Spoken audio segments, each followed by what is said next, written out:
ना झुके हैं, ना रुके और ना बिके।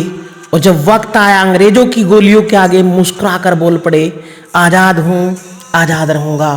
तो नमस्कार दोस्तों, आज हम बात करने जा रहे हैं उस महान क्रांतिकारी की जिसने अपने नाम में ही आज़ादी को बसा लिया, चंद्रशेखर तिवारी अर्थात चंद्रशेखर आज़ाद। तो दोस्तों, चंद्रशेखर आजाद का जन्म 23 जुलाई 1906 ईस्वी को भाबरा गांव मध्य प्रदेश में हुआ था, जिनके पिता सीताराम तिवारी और माता जगरानी देवी था। उनकी प्रारंभिक शिक्षा वाराणसी के संस्कृत पाठशाला से हुई और उनका नारा था कि दुश्मन की गोलियों का हम सामना करेंगे, हम आज़ाद हैं, आज़ाद मरेंगे। और इस महान क्रांतिकारी की वीर गाथा आपके समक्ष सुनाने जा रहे हैं। वीडियो को अंत तक और बड़े ध्यान से सुनेंगे। तो बचपन से ही न्याय और आज़ादी के दीवाने चंद्रशेखर आज़ाद महात्मा गांधी के असहयोग आंदोलन से जुड़कर उन्होंने देशभक्ति की राह अपनाई और राम प्रसाद बिस्मिल जैसे वीरों के साथ क्रांति की दिशा तय की। वे हमेशा कहा करते थे कि अंग्रेजों के मरे बिना भारत आज़ाद नहीं होगा। चंद्रशेखर आज़ाद सिर्फ एक नाम नहीं, एक विचार है, आज़ादी की सबसे बड़ी पहचान है।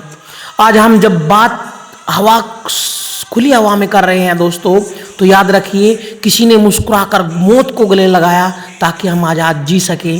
तो दोस्तों, बात उस समय की जब जलियांवाला बाग हत्याकांड 13 अप्रैल 1919 ने भारत के लाखों युवाओं के दिलों में प्रतिशोध की ज्वाला भड़का दी। उनमें से एक महान स्वतंत्रता सेनानी चंद्रशेखर आज़ाद भी थे, जिन्होंने देश को अंग्रेजों की जंजीरों से आज़ाद कराने का लक्ष्य रखा और कूद पड़े आग में और अंग्रेजी हुकूमत को लोहे के चने चबा दिए। मात्र 15 वर्ष की अवस्था में असहयोग आंदोलन से जुड़कर अंग्रेजी हुकूमत का जोरदार विरोध किया और उसी के चलते पहली बार अंग्रेजों ने उसे गिरफ्तार कर न्यायालय में पेश किया। और जब न्यायालय में उन्हें पेश किया गया तो जज ने उनसे नाम पूछा तो उन्होंने अपना नाम आज़ाद, पिता का नाम स्वतंत्रता और अपना घर जेल बताया। इससे नाराज होकर जज ने चंद्रशेखर आज़ाद को 15 कोड़ों की सजा सुनाई।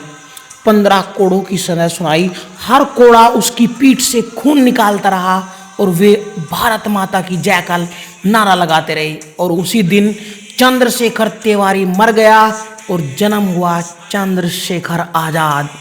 और फिर एक और वाक्य, चोरा चोरी कांड। 4 फरवरी 1922 ईस्वी को गुस्साई भीड़ ने एक थाने में आग लगा दी, जिसमें 22 पुलिसकर्मी जिंदा जल गए। ये खबर सुनते ही गांधी जी आहत हुए और उन्होंने यह कहकर असहयोग आंदोलन वापस ले लिया कि हम हिंसा के रास्ते आज़ादी नहीं चाहते। अपने उसूलों के लिए उन्होंने अचानक असहयोग आंदोलन वापस ले लिया। ये फैसला लाखों नौजवानों के लिए गहरा झटका था, जिसमें चंद्रशेखर आज़ाद भी शामिल थे।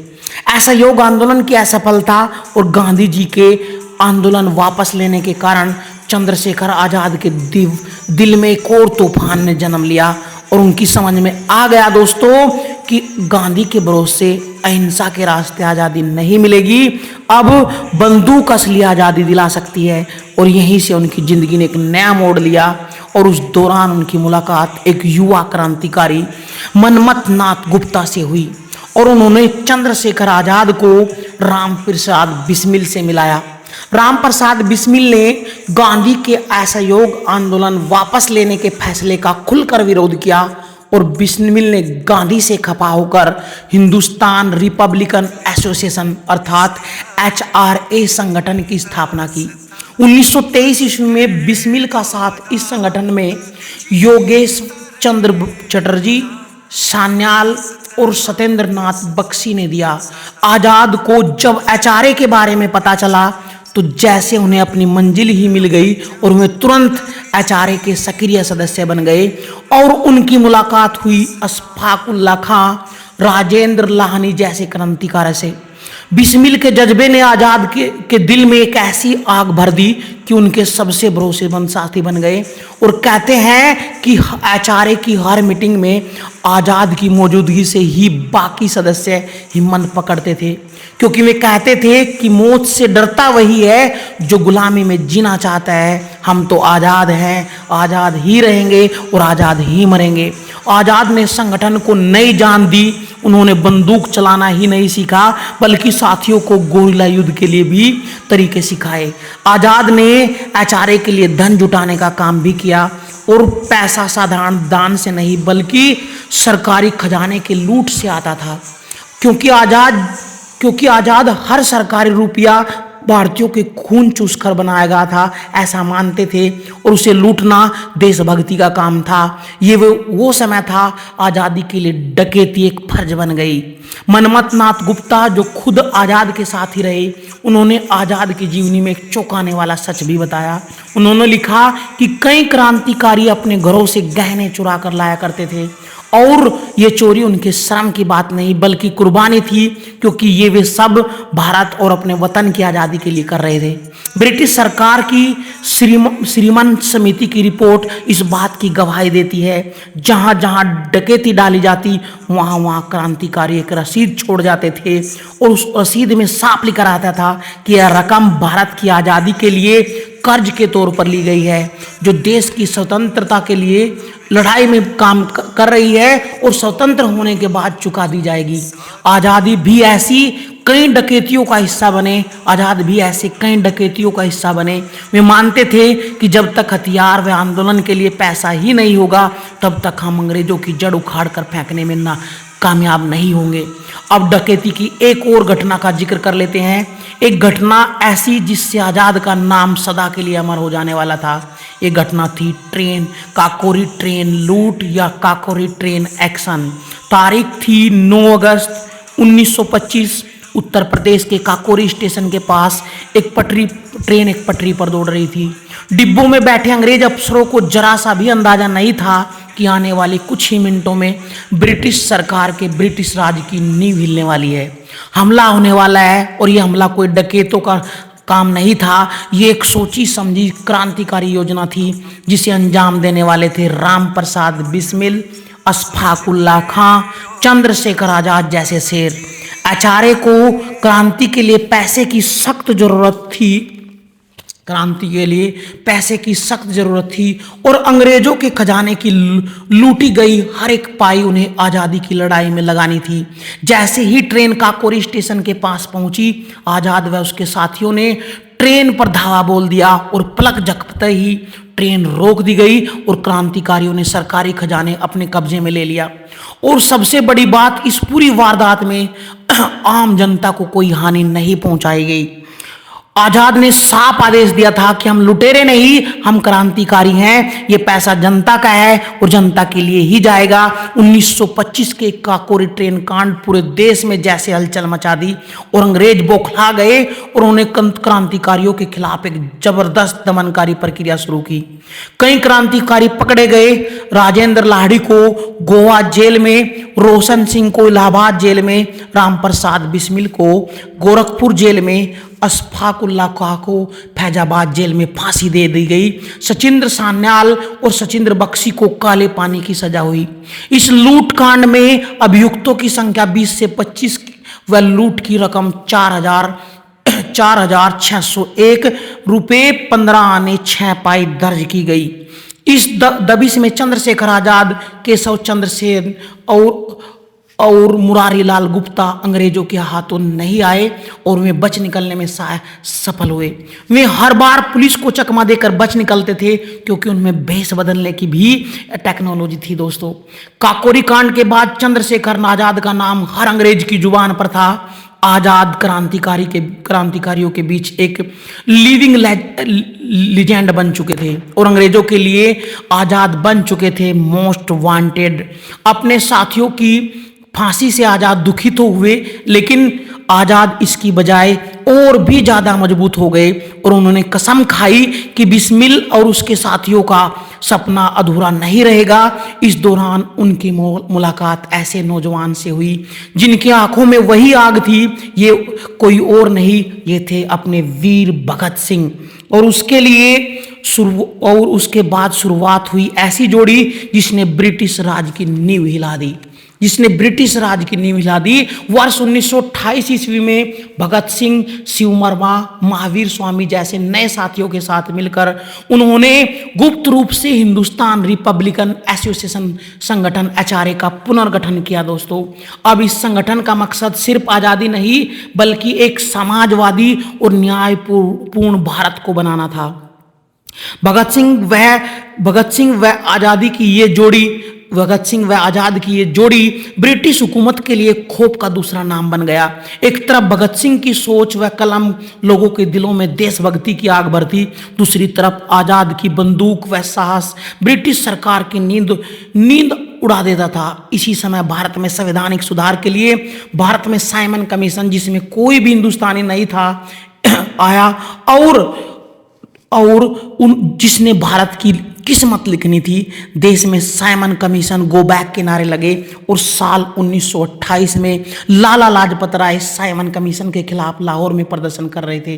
अंग्रेजी पुलिस ने भीड़ पर बर्बरता से लाठी बरसाई और लाला जी पूरी तरह जख्मी हो गए। इसी कारण कुछ दिनों बाद उनकी मृत्यु हो गई। इस घटना ने आजाद और भगत सिंह के दिल में आग की ज्वाला भर दी और भगत सिंह ने कहा कि लाला जी का मौत का बदला हम जरूर लेंगे। 17 दिसंबर 1928 ईस्वी को लाहौर पुलिस सुप्रिटेंडेंट स्कॉट को मारने की योजना बनाई गई, लेकिन गलती से पुलिस अफसर JP सैंडर्स निशाने पर आ गए।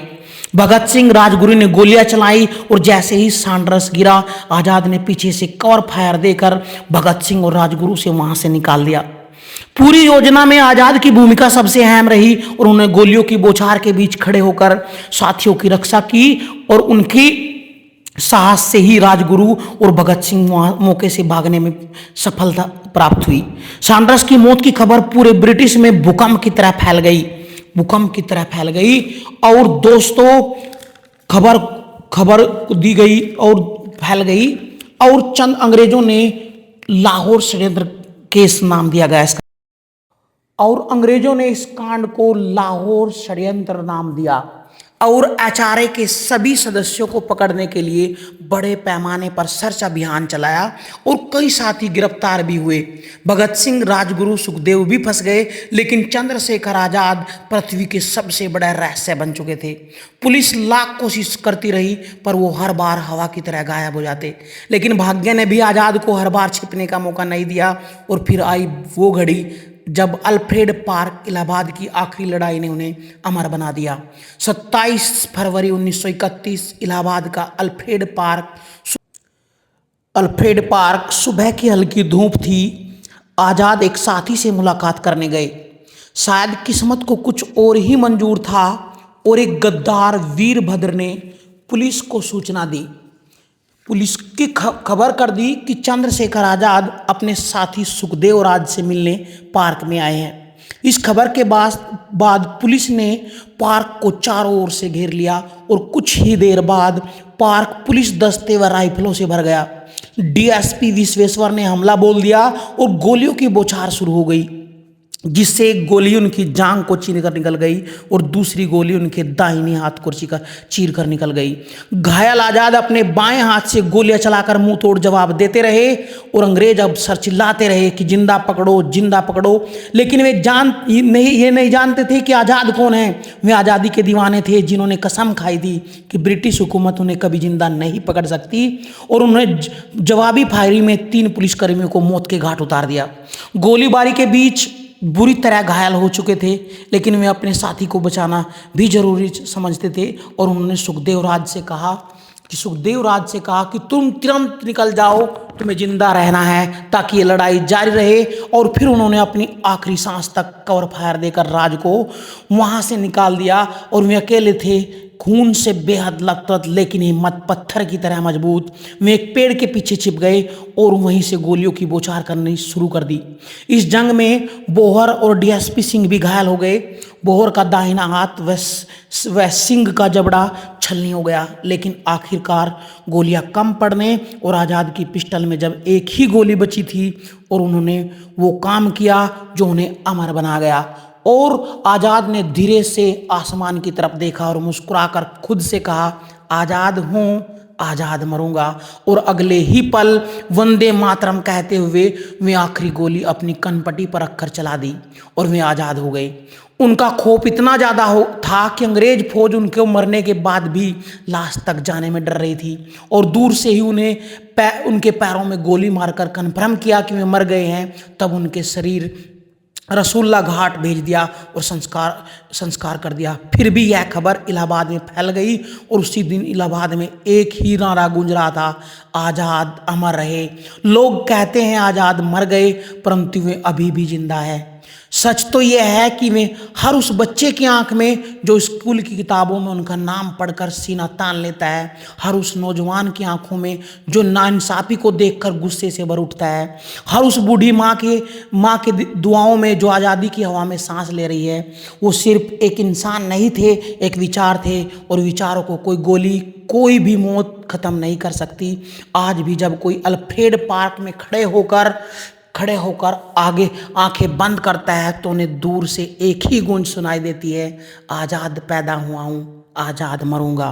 तो दोस्तों, जय हिंद, जय भारत।